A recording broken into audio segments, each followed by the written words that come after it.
الحلقات التالية على نايل لايف.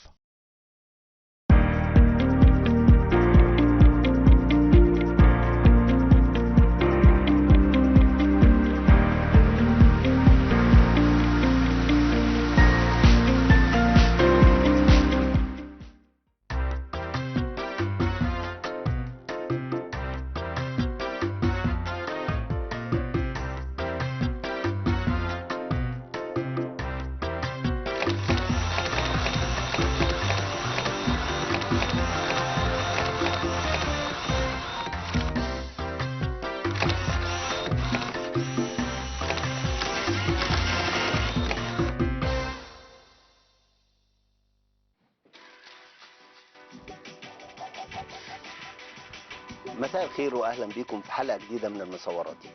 النهارده المصوراتي بيستضيف النجمه الجميله اللي كانت ضيفه عندنا قبل كده وضيفه للمره الثانيه واحنا سعداء بوجودها، والنجمه دي هي النجمه روجينا.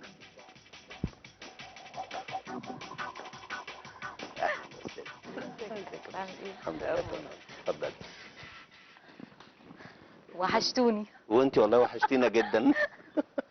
انت عارفه ان انت كنت من اوائل الناس اللي استضفناهم، بس احنا كنا مستضيفينك وانت النجمه بس. دلوقتي انت النجمه مرات نقيب النجوم.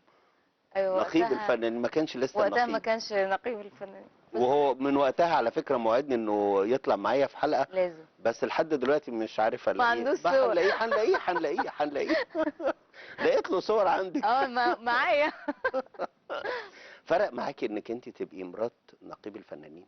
لا خالص خالص، يعني ما بيجيبش بقى، لان انت عارفه الواحد وهو قاعد بيقعد يسمع بقى يا عم ما عشان هي مرات نقيب، بس الان انا عارف وشايف، انا شايف ان شغلك اللي انت كنت بتعمليه هو نفس العدد يعني اللي انت بتعمليه برضه دلوقتي، لانك انت ما شاء الله عليكي منتهى التميز يعني. هو بص، مفيش شك انه انت لما جوزي بيبقى في مكانه معينه، فانت اكيد بتبقى جنبه في نفس المكانه دي. انا عمري ما تعاملت مع اشرف او مع منصبه على اني مرات نقيب الفنانين خالص. انا زي ما انا من ايام ما كنت في المعهد لغايه ما اول مره مثلت لغايه امبارح، زي ما انا، ما تغيرش عليا اي حاجه. انما انت لازم الناس تقول ده هو السبب بيشغلها، ده وليه هو لازم الناس تقول؟ النجاح ليه اسباب، يعني ليه اعداء يعني دايما اسباب. يعني مش ممكن تنجح كده. لا فهمت، سوري انا فهمت الاجابه غلط. يعني انت ما نجحتش كده عشان مش انت، عشان انت كويس، عشان انت تعبت، مش ده التطور الطبيعي. لا، النجاح فيه اسباب لازم، يعني عشان جوزها بيساعدها، عشان طب ما هو جوزي بيساعدني من ايام ما كنت طالبه في المعهد وهو معيد، ولو ما ساعدنيش وانا ساعدته ما في ده، احنا شركه بالظبط، يعني انتوا واحد، احنا واحد. نجاحه هو نجاحي ونجاحي هو نجاحه، ده على طول احنا كده. انما انا فجاه اكتشفت، انا عايزه اقول لك حاجه، ان انا مراته من سنتين بس. بتهرجي؟ والله العظيم. الناس رموا عليكي تهمه انك مراته من سنتين بس لما بقى لكن طول العذاب انما الرحله والعذاب والشقاء والسكن الهرم وسكن معرفش فين والكلام ده كله لا كان. لا، احنا خلقنا مرفهين. أيوة. ما تعذبنا. ما تعذبناش، خلقنا مهندسين. أيوة. يعني ما فيش بقى معهد وما فيش رحله كفاح. انا بشوف انا رحلتي انا واشرف دي رحله صعبه.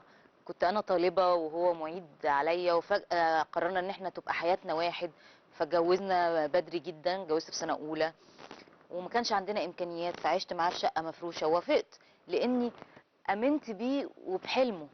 مهم قوي ان انت تامن باللي قدامك. هو كان بيحلم انه يبقى كده يعني؟ لا. ده نقيب الصالحين؟ لا خالص. ده حلم تطوعي. هو كان طموح جدا، وانا دايما كنت حاسه ان الراجل ده هو ده اللي محتاجه اكمل معاه حياتي. يعني هو ده الراجل اللي اتسند عليه، اللي احس انه ده اماني، اللي احس انه انا سعيده انه انا ماشيه الطريق معاه. فهو ده كان اشرف لا نقيب. كان انا اتجوزت اشرف بالنقابه. يعني كان عضو في نقابه المهن التمثيليه، بس كان معيد بس فقط لا غير. وكان خدوم لدرجه غير عاديه جداً. مع الكل. لا، انا اللي لفت نظري في اشرف انه كمان في المعهد، يعني ما هي مش الموضوع النقابه، انه كان زمايلنا مثلا لما حد يتزنق في مشروع ويبقى عنده امتحان الصبح وعنده مشكله، ما فيش غير اشرف.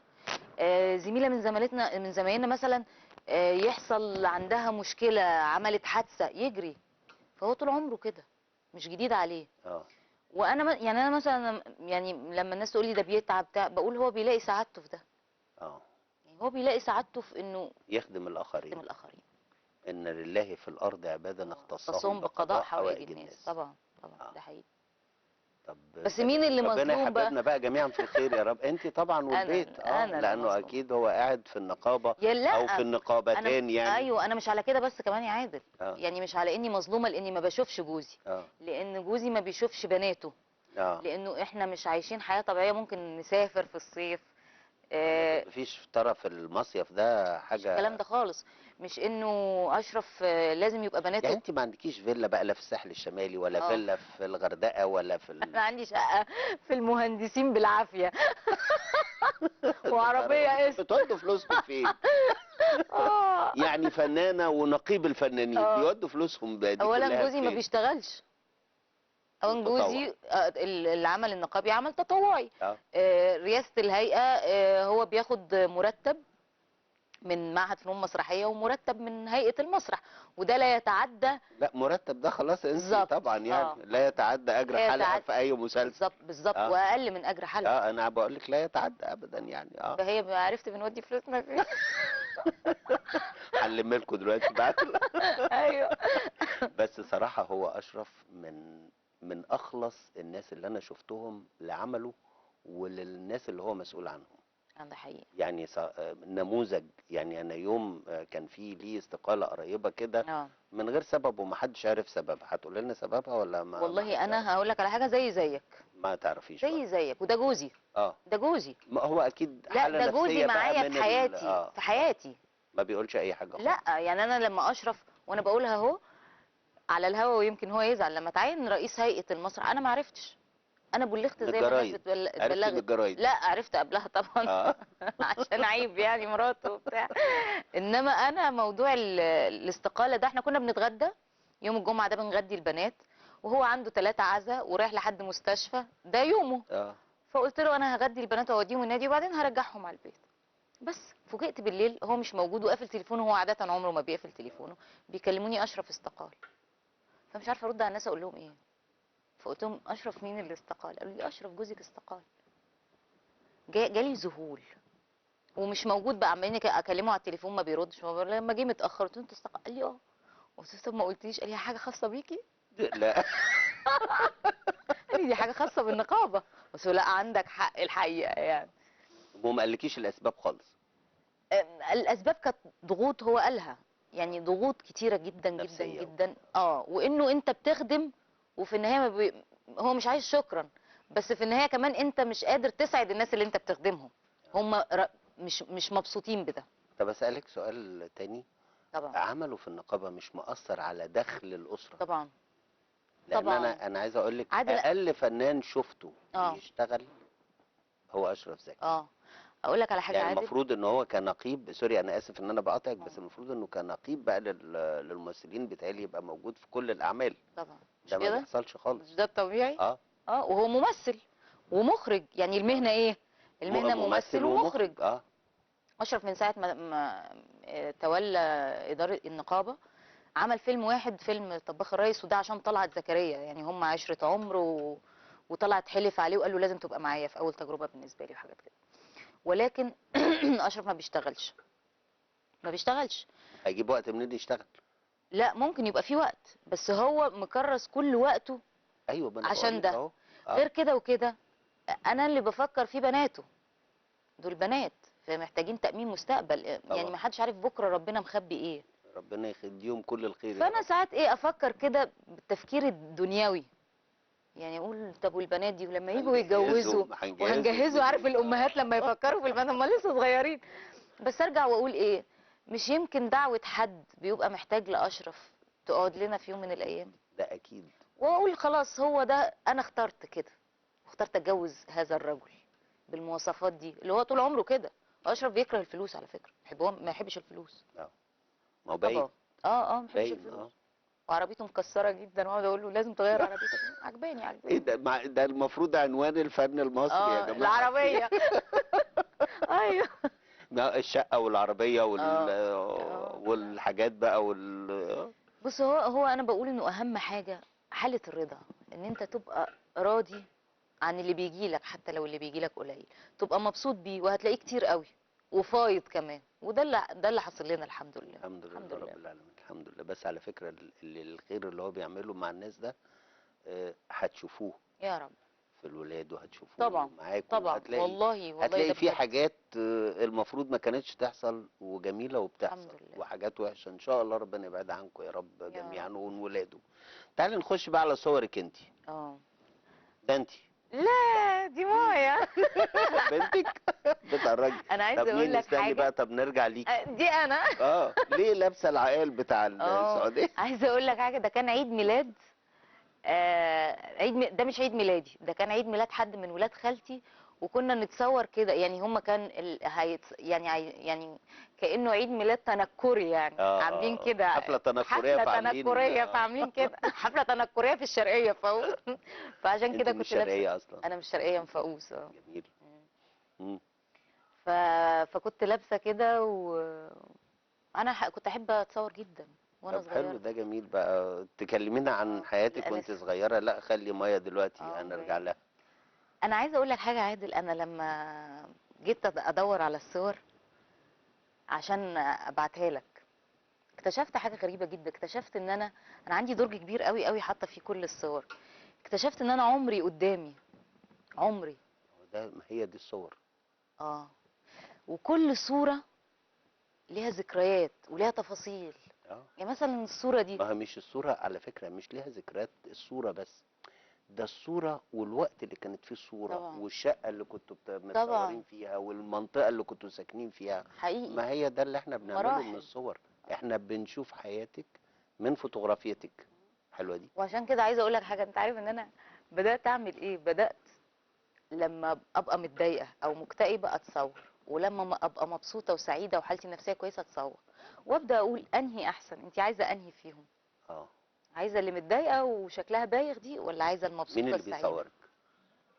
بقيت بنتي بتصور. كاميرات الموبايل بقى والموبايل والحاجات دي، الحاجات السريعه دي، صغيرة. لان انت عايزة بتلقط تشوفي اللحظه. انا دلوقتي عاملة ازاي.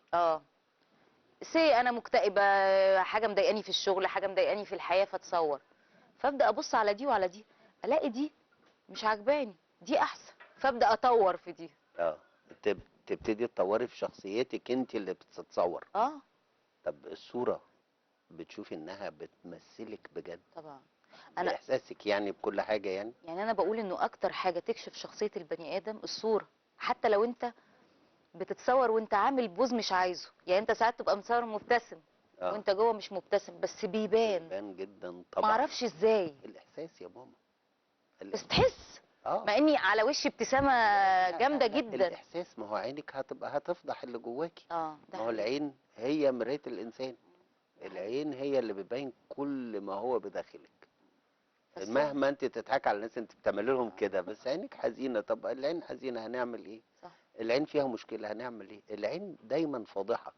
وعشان كده انا اقول انه اهم حاجه في الممثل عينيه. طبعا هي مرايته، هي اللي بتطلع له او كل اللي اللي بتخليني جوه. انا اشوف كل اللي جواه. ده حقيقي. العين دي الواحد بيخش منها يعرف ايه اللي جوه البني ادم. ده حقيقي. ايه اللي في قلبه، ايه اللي في جيبه، ايه اللي في دماغه، ايه اللي في كل حته يعني. من جوه العين الواحد بيبتدي يلف ويتحرك كده. نخش على الاسره. اه دي مامتي وشعر طويل دي.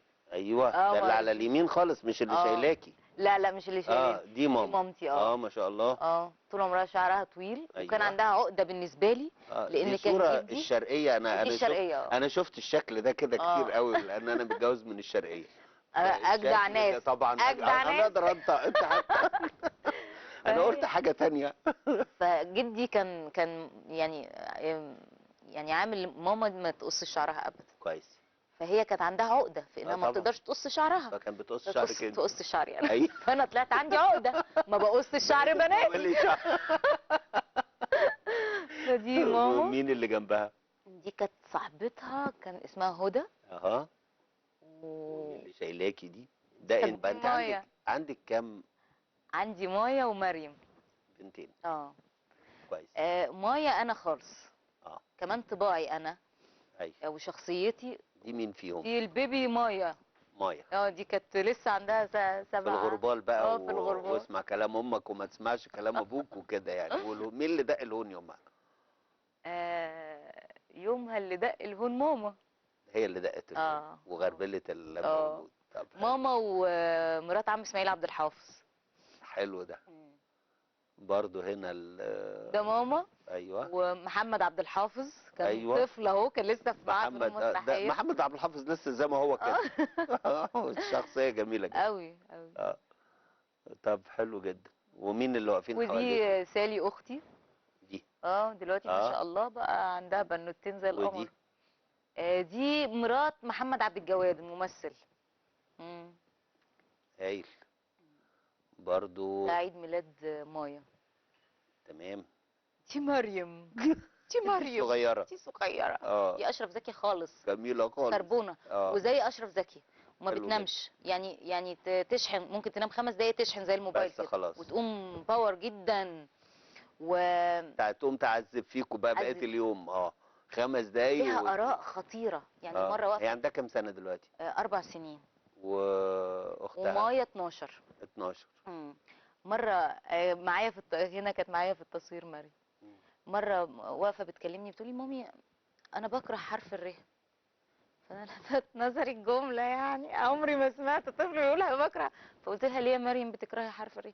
قالت لي لاني انا كان نفسي اول حرف من اسمك يبقى بحرف الميم زيي، مش حرف الر. فحرف الر خدك من حرف الميم. يا قلت لها حبيبتي. ده منطق جامد قوي، احنا داخلين في منطقه صعبه جدا. فهي دي بقى مريم. يا عيني على اللي هي دي. هيتجوزها يا دي عيني. هتجننه. شقيه دي قوي. كارهة حرف الر. دي كارهه حرف اه الر. اه اهي مايا اه. ومريم. مايا بقى املها انها تبقى ايه؟ بقدرش افهم شخصيتها خالص، يعني ما اقدرش اعرف هي نفسها تطلع ايه. بس هي عارفة ولا لا؟ هي مش عارفه لغايه دلوقتي، مش عارفه يعني زي كل الولاد كده. وانا مستغربه، يعني وانا قدها كده كنت عارفه انا عايزه ايه. لا معلش انت اكسبشن. تفتكر؟ انا يعني الولاد دلوقتي بيتخرجوا وهم مش محددين هم طب ما عايزين هو ايه. ده مشكله. ما هي المشكلة عشان ما فيش حد قال لهم انتوا ممكن تبقوا ايه، ما حدش اكتشفهم. بس انا ما كانش حد قال لي انت. انت عشان ده هواية جواكي، موهبة ربنا حطها جواكي. مم. فانت يمكن. الموهبة اللي جواكي هي اللي حركتك. لكن ولادنا دلوقتي بيبقوا طالعين مش عارفين مش هم عارفين. عايزين يعملوا ايه. هي بس مفيش هي. عندهم فصل النشاط اه او حجرة النشاط المدرسي مش مش موجودة. موجود. فاللي هيعزف مش عارف انه ممكن يبقى عازف، عايزه. واللي هيألف موسيقى مش عارف انه ممكن يبقى مؤلف موسيقى، حقيقي. واللي هيمثل مش عارف انه ممكن يبقى ده حقيقي. ممثل. اه. يبقى كان زمان صح. اه. لما يعني كان النشاط المدرسي ده اهم طبعا حاجه. لو جه حد يقول لك انا عايز امثل منه. طبعا هوافق. طبعا. بس هوافق طبعا طبعا. حلو جميل. طبعا. وهقول له زي ما مامتي قالت لي. يعني انا لما رحت لمامتي قلت لها انا عايزه امثل، قالت لي خشي ادرسي في معهد فنون مسرحيه، ادرسي تبقى دي دراستي. انا مش عايزه امثل ففجاه اجي من اي حته اقول انا همثل. طب انا قست نفسي؟ لا. عرفت اعرف امثل ولا لا؟ عرفت عندي موهبه ولا لا؟ اتعلمت؟ لا. عرفت مخارج الالفاظ تخرج منين؟ لا. عرفت الالقاء يتقال ازاي؟ لا. بس موال. طب انا عايز اقول لك موهبه. عندنا فنانين ما كبار درسوش. جدا ما راحوش ما عدوش من قدام باب خبره. المعهد. خبره الشغل. صح ولا لا؟ تمام. ما هو انت بيبقى عندك موهبه، يا بتشتغل مره والناس بتقول لك هايل، يا بتشتغل مره ويقول لك مع الاركن. صح ولا لا؟ تمام. بدليل ان سعاد حسني اعظم موهبه في الوطن العربي، انا في العالم بالنسبه لي. طبعا ما كانتش درس. عالمية يعني. ما كانتش درس، ولكن هو فطره وموهبه. لكن ده اللي هي عملته يدرس. يدرس. اه. احنا كلنا اه. اتربينا على سعاد بالظبط. حسني. اتربينا. يعني انا بقعد اركز في رياكشناتها، مش في كلامها، مش في الحوار اللي بتقول، في حركه عينيها. حركه عينيها بتتحرك ازاي، احساسها بيجي ازاي وياخدك ازاي ويروح ازاي. دي عبقريه، دي اسطوره. سعاد حسني دي اسطوره. ومش هيجي ولا، يعني مش هيجي زي سعاد حسني تاني خلاص. خالص. مش هيجي. لا خلاص. نضبط الارض يعني. نضبط الارض انها يجي زي سعاد حسني بخفه الدم دي، بالطعامه دي، بالشكل المصري ده، بالاحساس ده، بالشقاوه دي. ايه ده كل ده؟ ده صعب. ايه ده كل ده؟ في لكن حد ممكن نلاقيها مفكوكه يعني نلاقي مثلا بقى اتنين مفكوكه هنا تلاته. شقاوه، على هنا حلاوه، على هنا تمثيل كويس، نقعد نلم. طب مين ومين ومين ممكن يعملوا سعاد حسني؟ لا خف دم لا، ما دي خفة دي دم قضيه مين صعبه دي. وشقاوة مين دي قضيه. وأداء مين يعملوا سعاد قضيه. حسني؟ ولا صعب نعملها؟ صعب. تركيبة صعب نعملها. مش ده دور الفنان؟ دي ميوي. دي ست مايا. دي ست ميوي اه دي. ميوي قمر شبهك ميوي. على فكرة جدا جدا. وشخصيتها، بشكل غير عادي. شخصيتها لا مش احسن من شخصيتي بكتير. كمان كتير. ليه بقى؟ منظمة مثلا؟ لا خالص. منظمة؟ انا منظمه جدا، هي مهرجله جدا، بس هي عندها دماغ مرتبه، وفاهمه هي عايزه تعمل ايه، عايزه تعمل ايه في الفتره دي، وسنتر اصحابها، واجتماعيه قوي قوي، واصحابها كلهم بيحبوها. لمهم حواليها. وبعدين لما اروح اسال عليها في المدرسه يقولوا لي برغم ان ابوها فنان ومامتها فنان، انما متواضعه الى اقصى الحدود مع زمايلها، فعشان كده بيحبوها. يعني مش مؤثر معاها، مش انا ابويا وامي، لا خالص، وفلانة لان انا وكده. ربيت على كده. انت لا ليكي دعوه بامك ولا ليكي دعوه بابوكي، انت عملتي ايه عشان تكوني.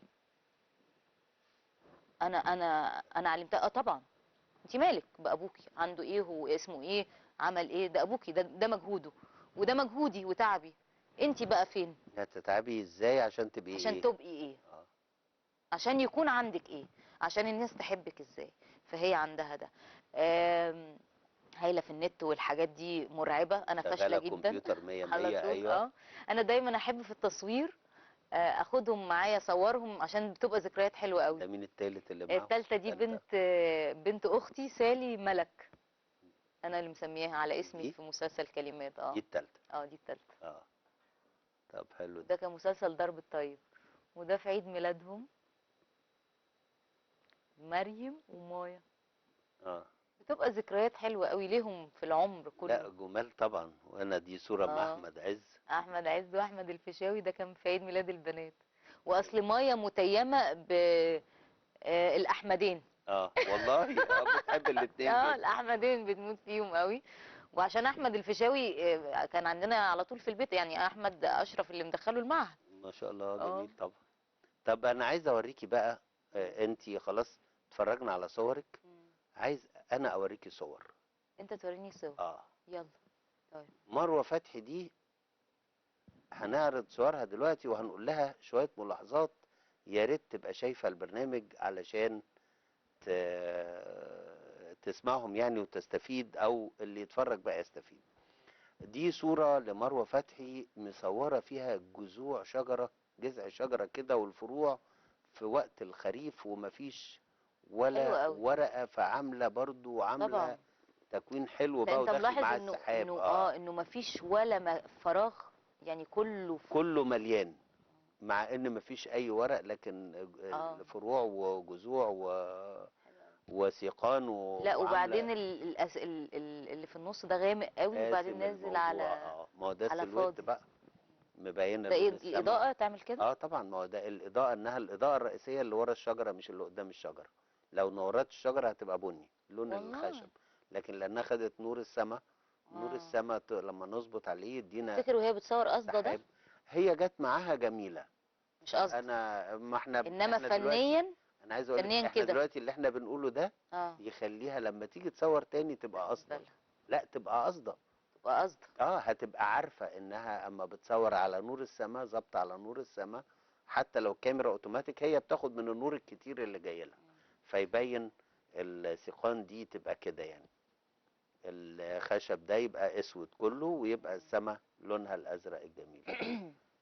خدت ممر في جنينه، وشجر يمين وشمال وعمدان النور وكده، يعني صورة منظر طبيعي جميل.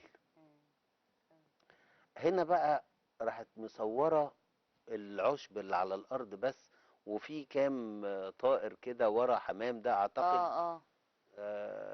بعيد خالص، معرفش هي كانت قاصدة تصور إيه. فإحنا بنقول لها دايما خلي فيه موضوع رئيسي تركزي عليه وأنت بتصوري. لما تصور موضوع رئيسي المنظر ده يبقى خلفية ليه، لكن احنا ما عندناش موضوع رئيسي في الصورة دي. الصورة دي هي مصورة باب فيلا او فيلا من بره، وايدها اتهزت. هي عاملة فلو. شكل كده، لا مهزوزة. الفلو ده اللي في يبقى فرق بين اوت الفلو اوف فوكس. اه والله. اه الفلو ده اللي هو يبقى الصورة مش ان فوكس، مش مظبوطة نت قوي، فتبقى الصورة بتبرق كده، تبقى مش مظبطة. الخطوط مش خطوط، الخطوط واسعة شوية، لكن الخطوط لما تتحرك بس تبقاش بتبقى قصدها، اسمها مهزوزة. ما تبقاش قصدها. اه ما تبقاش لا الفلو فلو ممكن تبقى قصده تقصديها. والله. اه لو قدامك منظر، انت بتصوري مثلا كوباية اه ووراها شجر، الشجر كله فلو، الكوباية هي اللي نت نت. مثلا.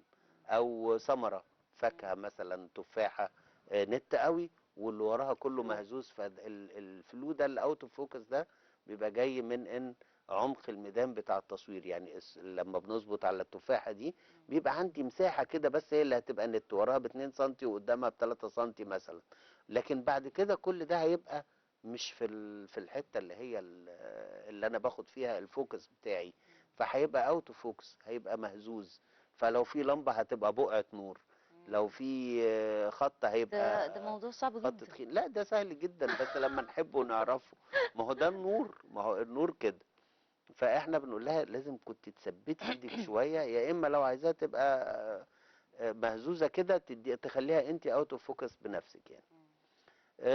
برضو صورة هنا للبحر وللشباب بقى، واحنا داخلين على الشتاء والناس دول بيعنسونا ويضايقونا ايوه. ونازلين واحنا ما يصيفوا. بنعملش كده. وبرضو هي هنا عملت تكوين حلو قوي بحاجة زي الأباجورة كده اللي بيبقى فيها نور من جوه وشعيرات بتنقل النور. حلو. عملت تكوين لطيف يعني، تبقى صورة ممكن تتكبر، تتحط في بيت، تتحط تحت أي حاجة، برضو كويس جدا. بنشكرها جدا، قدمت لنا مجموعة صور جمال. لكن المرة الجاية عايزينها تبعت لنا صور بقى واخدة بالها من الاشتراطات اللي قلناها. نخش على صور ياسمين عادل. ياسمين عادل راحت جنينة الحيوانات وصورت لنا هذا النمر. طبعا عملت ازاي؟ كلوز اه قوي، ودخلت من بين، خلت العدسة تعدي، مش العدسة تعدي تقرب ماما. يعني، لا اه من بس بعيد. ده من بعيد. اه من ده انا بعيد هي حاسه عاملة كلوز. انها لا لا هي هنا بقى لما نيجي نشوف الصورة اللي بعديها اهي، اه هي من بره اه الموضوع، من لكن بره. هي لقت انها ممكن تسنتر بس حلوه. الوش النمر من ورا السلك كده في البرواز ده مثلا، راحت عاملة وش النمر بس الصورة اللي عينيه فاتت. كانت مختلفه اللي فاتت. اما هو اكيد نمر تاني، يجوز انه يبقى نمر تاني. نرجع للصورة، هي كان مغمض كان يعني، مغمض. في حالة استرخاء كده واطمئنان يعني. الاكل جاي له الراجل نايم والاكل بيتحدف لحد عنده، فمطمن، ما مش متضايق يعني. ايوه. وبرضه هنا ياسمين بتصور متأثرة شباك. بالشبابيك القديمة والبيوت المتهدمة. وده انعكاس، هو حط حاجة ازازة او لا دي مية، انعكاس على المية. الشباك ده منعكس على المية، يبقى واخدة النص اللي فوق والنص اللي تحت. برافو عليك يا ياسمين. وصورة الاسكندرية ساعة الغروب. وبرضه صورة كوبري ستانلي. انا عاجبني السحاب. وما هو يعني وقت الغروب بقى، بعد الغروب ده، الصورة دي بعد الغروب، فالنور بطل والسما طبعا بطلة. طبعا يعني النور معانا والسما معانا. طبعا. اه برضو قطر الصورة القطر كده. فاضي، يعني دي عربية قطر من القدام قوي، وسلم خشب في بيت. وصورة واخدة بهوين أعمدة متقاطعين يعني كده، عاملين زاوية قايمة. وولد قاعد في منطقة ريفية وسعيد ومبسوط زيه زي النمر كده، برضه مطمن. ايوه. نرجع لصورك تاني، وعايزك تكلميني تاني عن السينما. عن السينما. اه بمعنى. بمعنى ليه؟ بمعنى.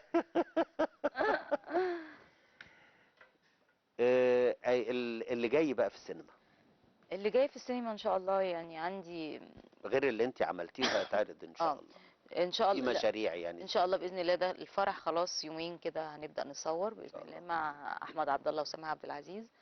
وعندي مشروعين كده هيبقوا حلوين برضو بالنسبه لي جدا. ومش عايزه اقول ايه لغايه ما ان شاء الله ربنا اللي هو يوفقك. داخله.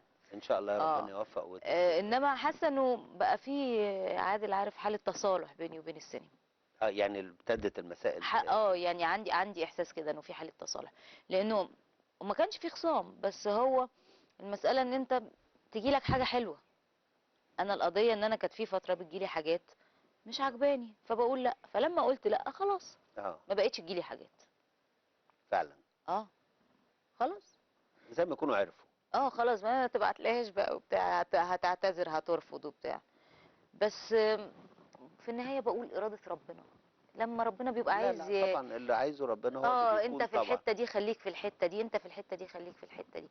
وبعدين في النهايه انا يعني بشبه هوايتي اللي هي التمثيل، اللي انا معتبراها لغايه دلوقتي هوايه بالنسبه لي، في المكان في الدور اللي انا حباه. يعني انا يمكن انا بحمد ربنا ان انا بلاقي في التلفزيون ادوار حلوه، ادوار تعبر عني، ادوار توصلني للناس. ما هو انا ممكن لا الاقي في السينما ادوار حلوه ولا في الفيديو ادوار حلوه.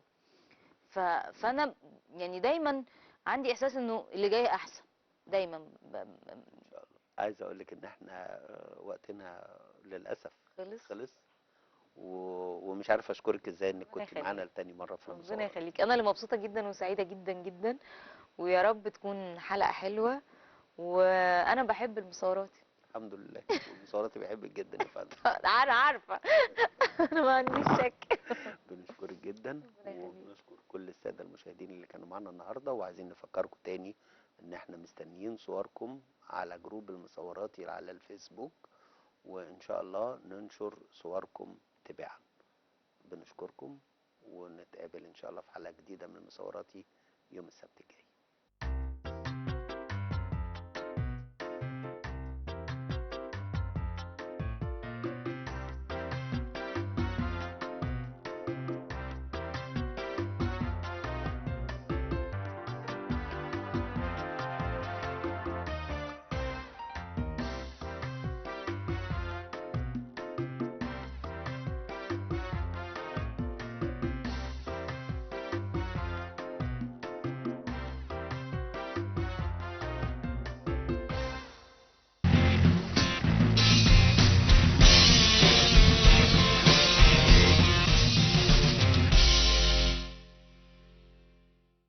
اخر اخبار الفن والفنانين العرب والعالميين بس في ايه الاخبار. I'm sorry, what?